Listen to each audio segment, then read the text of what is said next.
아직 더위가 가시지 않았습니다마는 아침 저녁으로 선선한 바람이 불어 가을빛이 완연합니다. 눈을 들어 가까운 산과 높은 하늘을 바라보십시오. 유독 무더웠던 여름이 저 산을 넘어 멀리 사라지고 그 하늘 아래 은은한 가을이 지금 온 땅을 덮고 있습니다. 하나님의 은혜가 세상에 가득 찼습니다. 이 은총의 시간에도 사람들이 파당을 짓고 작은 이익을 탐하며 서로 다툰다면 얼마나 부끄러운 일일까요? 오직 천지의 주인이신 창조주 하나님께 영광을 올립니다. 우리 하나님은 위대하고 높으셔서 우리 마음으로는 두려움을 느끼지만, 그러나 이 하나님이 나 같은 작은 사람에게도 은혜 베풀어 주심을 생각하면 얼마나 가깝고 감사하신 분인지 모릅니다. 그래서 오늘 본문의 2절 말씀은 더욱 우리를 감격스럽게 하는 요절 말씀입니다. 다시 한번 우리 고린도후서 6장 2절의 말씀을 함께 봉독하겠습니다. 이르시되 내가 은혜 베풀 때에 너에게 듣고 구원의 날에 너를 도왔다 하셨으니 보라 지금은 은혜 받을 만한 때요 보라 지금은 구원의 날이로다. 아멘. 바로 지금이 은혜 받을 때이며 구원의 날이라고 하십니다. 우리가 받는 것을 좋아하므로 은혜의 선물, 구원의 선물이 무엇일까 더욱 마음으로 기대하게 됩니다. 스펜서 존슨이라는 미국의 작가가 있었습니다. 이 스펜서 존슨은 원래 의사였으나 사람의 병은 영혼이 결여되어서 생기는 경우가 많음을 깨달은 뒤에 작가로 전환을 합니다. 인간의 내면을 고치는 작업에 몰두하다가 2017년 세상을 떠났어요. 지금부터 6년 전이네요. 이 스펜서 존슨의 가장 유명한 작품이라면 아마 우리 성도 여러분들께서도 많이 읽으셨겠습니다마는 짧게 써요. 이분이 가장 대표작이 Who moved my cheese? 누가 내 치즈를 옮겼을까? 아마 읽으신 분들이 많이 계시죠. 이 여기서 이 치즈는 성공과 행복을 상징합니다. 거기에 비유적으로 쥐와 인간들이 많이 나오는데 이들이 많은 치즈를 발견하고 기뻐해요. 하지만 치즈는 언제까지나 그곳에 있는 것이 아닙니다. 늘 새로운 치즈를 찾아야 한다는 얘기입니다. 변화를 바란다면 행동하라 하는 주제를 달고 있는 그러한 작품입니다.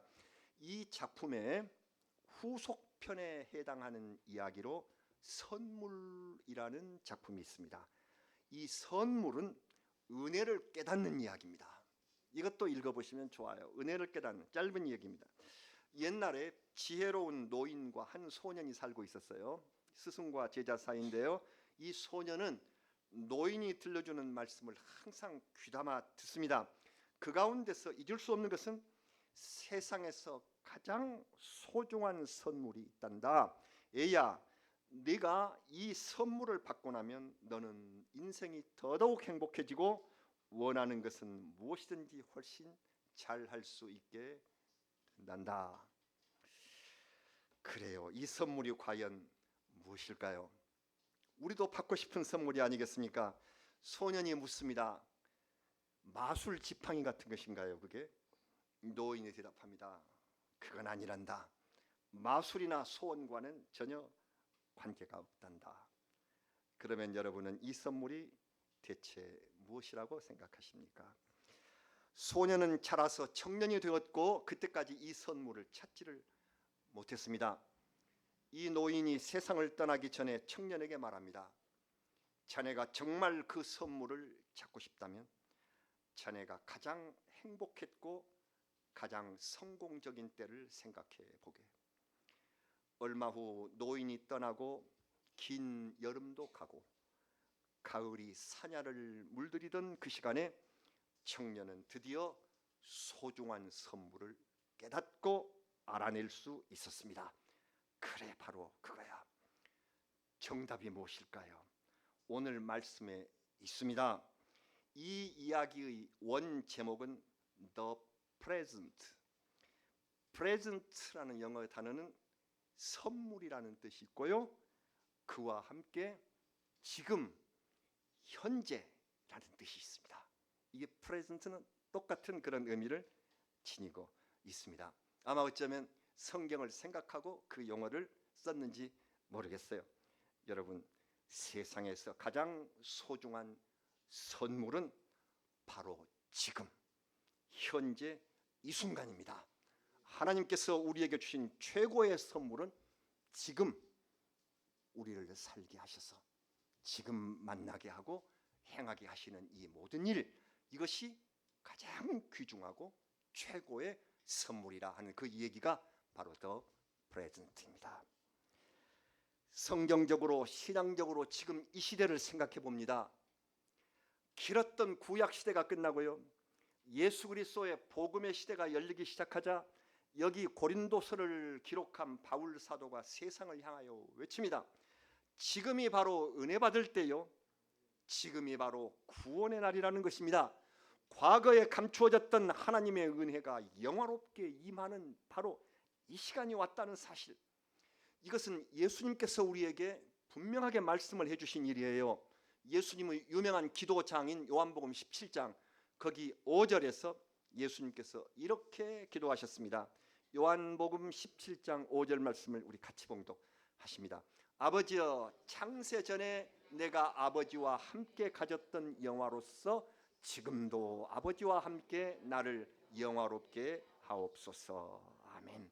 지금도 아버지는 아들을 영화롭게 하시고 지금도 그 아들께서는 우리에게 은혜를 주시기 위하여 이렇게 하나님 우편에 앉아 계신다. 여러분, 우리는 하나님의 자녀들입니다. 율법의 사슬에서 우리를 풀어주시고 믿음으로 은혜를 누리게 하셨어요. 지금 우리를 영화롭게 하시는 하나님, 지금 나와 함께 계시는 그 하나님께 우리는 감사드립니다.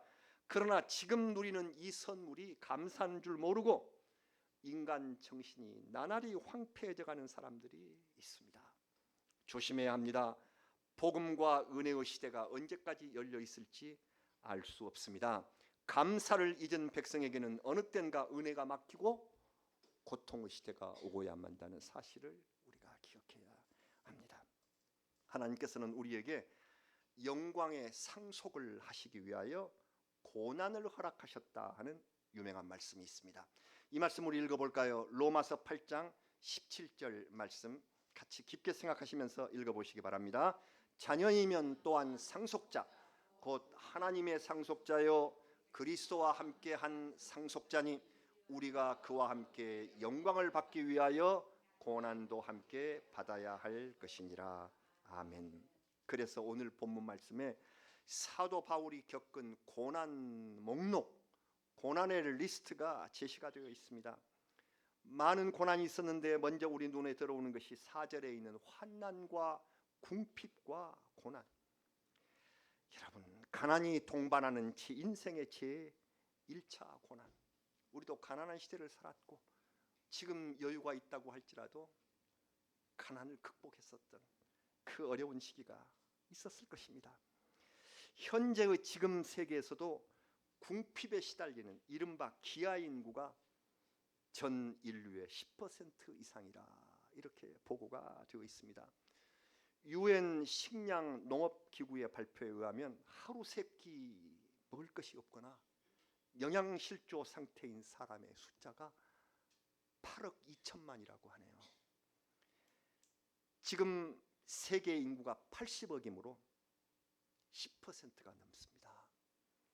하루 세 끼를 못 먹는 사람이, 영양실조에 걸려있는 사람이.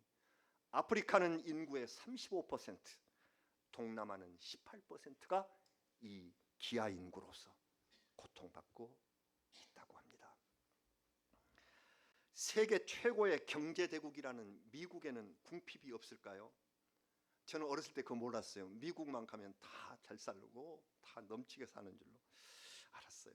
그러나 그곳에도 1000만이 넘는 특히 배고픈 어린아이들이 많다고 합니다. 제가 처음 미국에 갔을 때 저를 이제 마중 나오신 분 차를 타고 길거리에서 신호대기를 하는데 그 앞에 피켓을 든 여자분이 나타났던 것을 잊을 수가 없네요.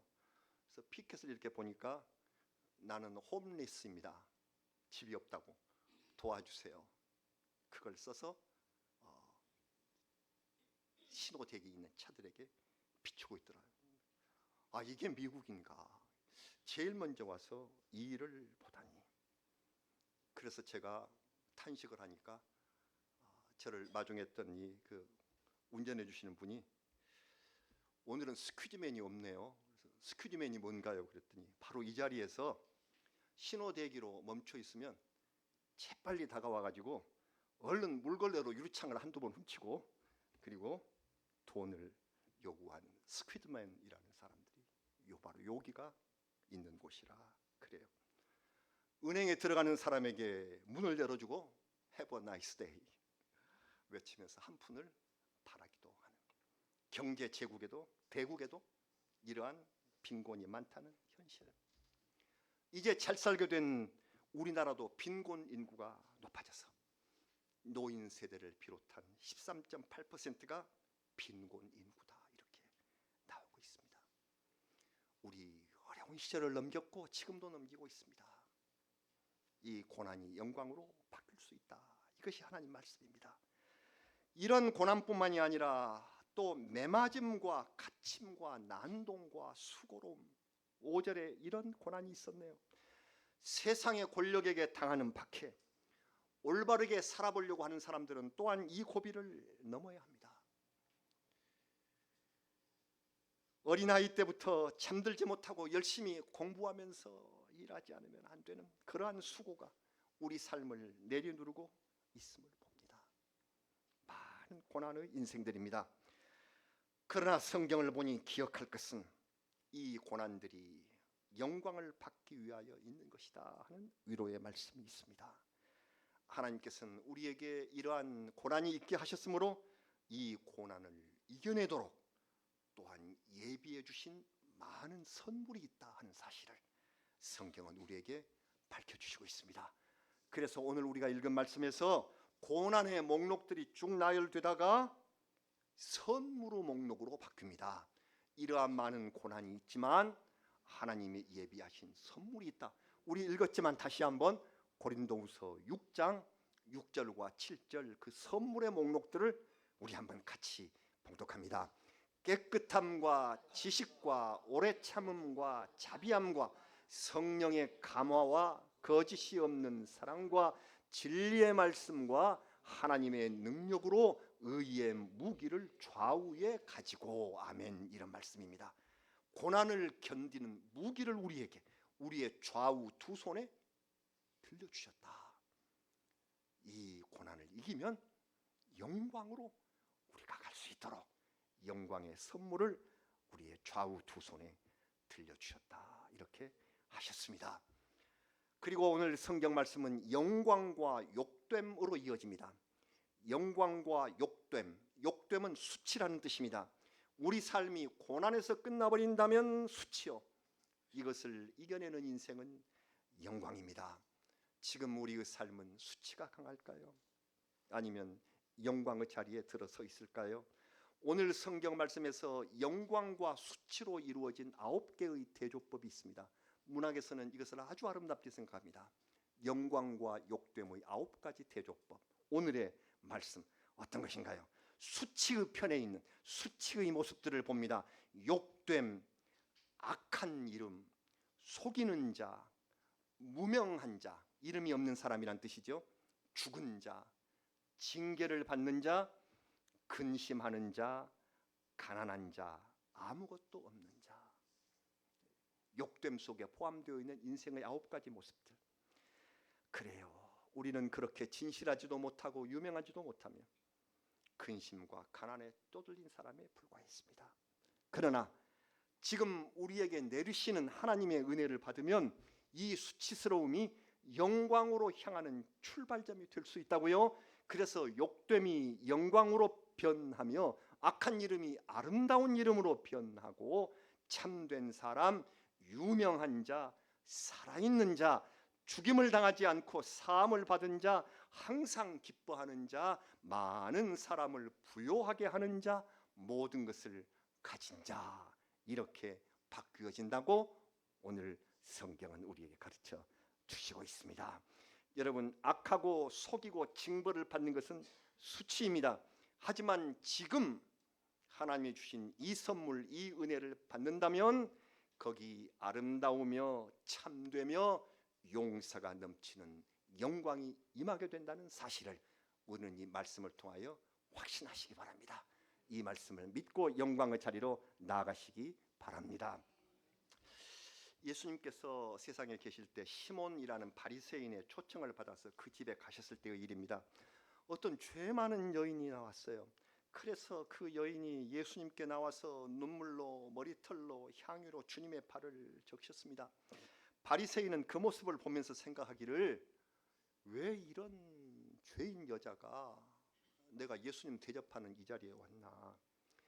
예수 선생님, 이분은 아실 테니까 저런 죄인과 상대도 안 하시겠지, 대화를 하지 않으시리라 그렇게 여겼습니다.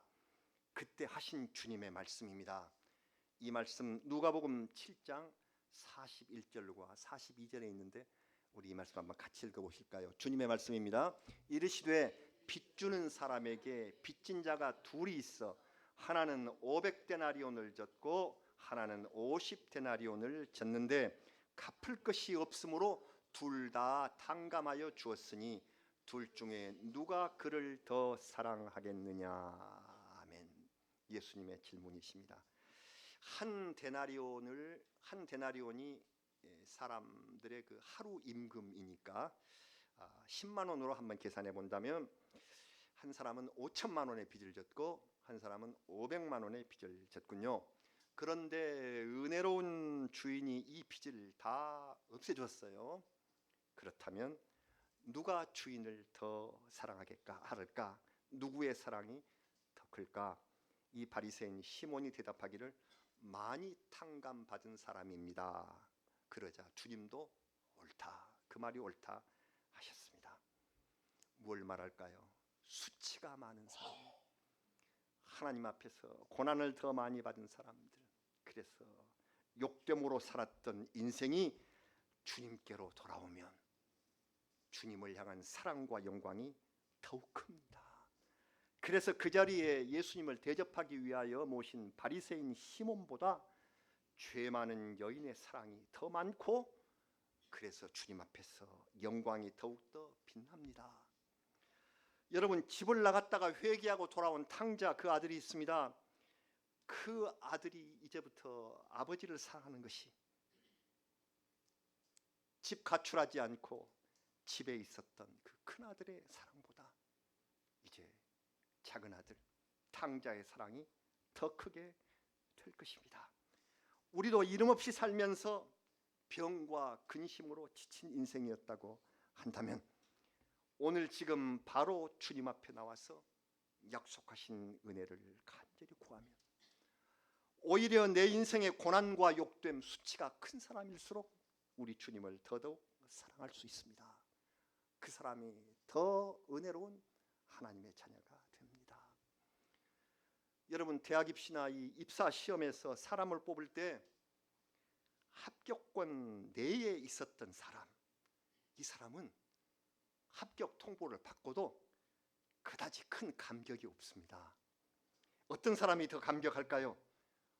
아마 내 합격이 어려울 거야, 아마 힘들지 몰라, 그렇게 생각하다가 합격한 사람, 이 사람이 기쁨에 더 넘치고 이 합격을 더 큰 영광으로 여기며 감사합니다. 그런 인물이 일터에서 더더욱 필요한 사람이 되는 사례가 많음을 우리가 기억해야 합니다. 우리 주님 앞에 죄 많이 저지른 욕됨과 수치로 얼룩진 내 인생, 이 인생이 주님 앞에 나와서 은혜로운 선물을 받을 때 그 감격은 영원하다 하는 것을 우리에게 알려주시고 계신 것입니다. 사랑하는 성도 여러분, 우리 빈누리 교회는 날마다 읽는 성경 행진의 진도가 있습니다. 오늘이 고린도후서 6장 말씀을 읽으시는 날입니다. 하나님의 말씀을 읽으시는 진도에 그때 새롭게 은혜 받는 시간, 참으로 날마다 이 시간을 놓치지 마시고 또 바쁘다고 건너뛰지 마시기 바랍니다. 거룩한 독서를 하십시다. 우리 지난 주일에 우리 찬양대는 연습을 하시고 다른 분들께서는 거룩한 독서라는 자료를 드렸어요. 그래서 그것을 다 읽으셨는데 은혜가 많았다고 하십니다. 거기서 처음 들어보는 것들도 있었고요. 호흡 기도도 있었는데 호흡 기도도 또 한번 실습을 해보셨습니까? 들이마실 때에 하나님, 숨을 내쉴 때에 내 안에, 이렇게 하시는 호흡 기도도 있었는데 한번 해보시기 바라고, 이 거룩한 독서예요. 이 자료 지난주에 못 받으신 분이 있으면 남 목사님께 요청을 하십시오. 그러시면 잘 또 드리도록 그렇게 하겠습니다. 이 거룩한 독서는 라틴어로 렉시오 디비나라고 하는데 전통적인 영성훈련 방법입니다. 기독교의 2세기부터 있어 왔었던 전통적인 영성훈련 방법이에요. 여기는 4단계 순서가 있는데 이 4단계 순서, 독서, 묵상, 기도, 그리고 관상인데요. 음식으로 말하자면 처음 말씀을 읽기 시작하는 독서는 음식을 입에 넣는 것, 묵상은 그것을 씹어서 분해하는 것, 그 다음 기도는 맛을 느끼는 것, 그리고 맨 마지막 단계인 관상은 그로 인하여 기쁘고 새롭게 되는 감미로움을 뜻합니다. 그런데 마지막 단계의 말이 이상하잖아요. 마지막 단계인 관상이 뭔가? 기도로서 관상을 보는 것이 아닙니다. 이 관상이란 말은 contemplation이라고 하는데, 함께하다, 그 다음에 템플은 이 예배당을 말해요. 거룩한 예배당. 그래서 contemplation이라고 하는데, 이것은 내가 하나님과 함께 있어 지금 이곳이 거룩한 시간과 공간이 된다 하는 그러한 의미입니다. 지금 하나님과 함께 공존하는 내 모습을 바라보면서 새로워지는 것을 확인하는 것을 컨템플레이션, 관상이라고 합니다. 우리 문학 공부 많이 하시는 분은 관조의 세계에 들어간다, 그런 말씀을 들어보시죠. 관조의 세계, 이게 바로 관상, 컨템플레이션, 바로 이걸 느끼게 하는 것이 우리 성경 읽기, 거룩한 독서의 마지막이다 하는 단계입니다. 날마다 말씀을 읽으면서 묵상하면서 새로워집니다. 자, 오늘 하나님의 말씀 마지막으로 우리 같이 읽습니다. 고린도후서 5장 17절, 너무 유명한 말씀 우리 마음속에 새겨집니다. 같이 봉독합니다. 그런즉 누구든지 그리스도 안에 있으면 새로운 피조물이라, 이전 것은 지나갔으니 보라 새 것이 되었도다. 아멘. 지금 하나님과 함께함으로써 새롭게 되었음을 고백하는 말씀입니다. 자, 오늘 우리에게 아주 익숙한 톨스토이의 얘기로 결론을 맺도록 하겠습니다. 톨스토이의 이야기를 아마 잘 아실 텐데, 이 제목이 3가지 질문입니다. 어떤 왕이 3가지의 깊은 의문에 사로잡혔습니다. 이걸 내가 해결해야 되겠다. 이 왕의 질문이 무엇이었냐면, 인생에서 가장 중요한 때는 언제일까? 2번째, 인생에서 가장 중요한 사람은 누구일까? 3번째, 인생에서 가장 중요한 일은 무엇일까? 때, 사람, 일, 인생에서 가장 중요한 그게 뭘까? 아무리 생각해 보아도 답을 찾을 수 없었습니다. 깊은 산속에 숨어 사는 지혜자가 있음을 듣고 왕은 평민으로 변장해서 그를 찾아갔습니다. 그러나 지혜자는 묵묵히 밭을 갈고 있을 뿐 도무지 대답이 없었습니다. 며칠 후 숲속에서 피투성이가 된 청년이 나타나서 왕 앞에 쓰러졌습니다. 지금 왕도 지금 밭일을 하고 있었는데요. 왕은 그를 안고 자기 방으로 인도해서 열심히 정성껏 치료를 해줍니다. 목숨을 살려줍니다. 그런데 그 사람은 왕에게 앙심을 품고 왕을 죽이러 다니다가 숲속에서 경호원의 칼을 맞았던 사람이었습니다. 하지만 왕의 정성에 감동해서 그가 나를 치료해주고 살려준 것에 감동해서 이전의 일을 잊고 충성을 바치겠노라 다짐을 합니다.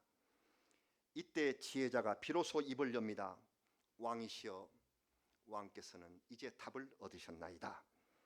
가장 중요한 때는 바로 지금이며 가장 중요한 사람은 지금 대하고 있는 바로 그 사람입니다.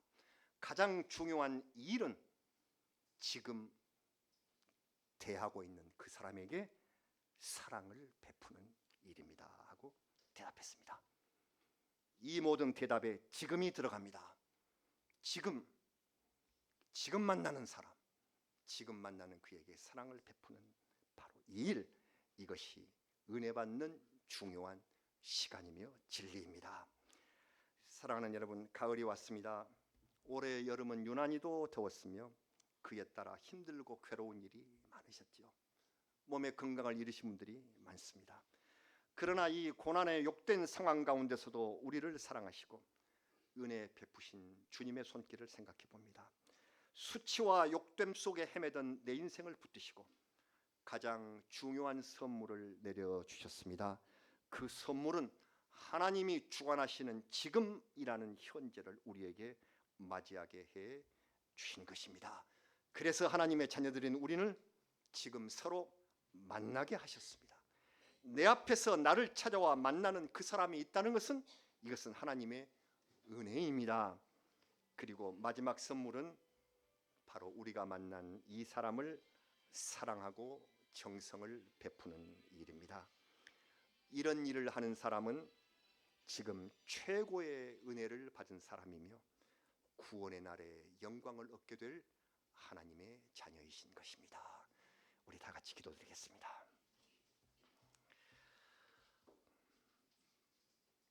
은혜의 하나님, 하나님과 함께 새롭게 되고 싶은 저희의 소망, 주님께서 들어주셔서 가장 아름다운 지금이라는 선물을 내려주신 것을 감사합니다. 지금 우리를 있게 하시고 혼자 있게 하시는 것이 아니라 지금 우리와 서로 만남을 가진 사람을 우리 앞에 두시고 그에게 사랑을 베풀 수 있는 그러한 능력과 힘까지 허락해 주심을 감사합니다. 이제 하나님과 함께 새롭게 되기로 작정합니다. 이 가을에 은혜 많이 주시고 의의 열매를 가득히 맺는 저희가 되게 하여 주시옵소서. 힘들고 어려워서 건강에 지치고 그리고 마음이 상하여 고난받고 있는 모든 사람들에게 회복을 더하여 주시고 주님의 사랑으로 충만하게 능력으로 치유하여 주시옵소서. 예수님의 이름으로 기도드리옵나이다. 아멘. 우리 다 함께 찬송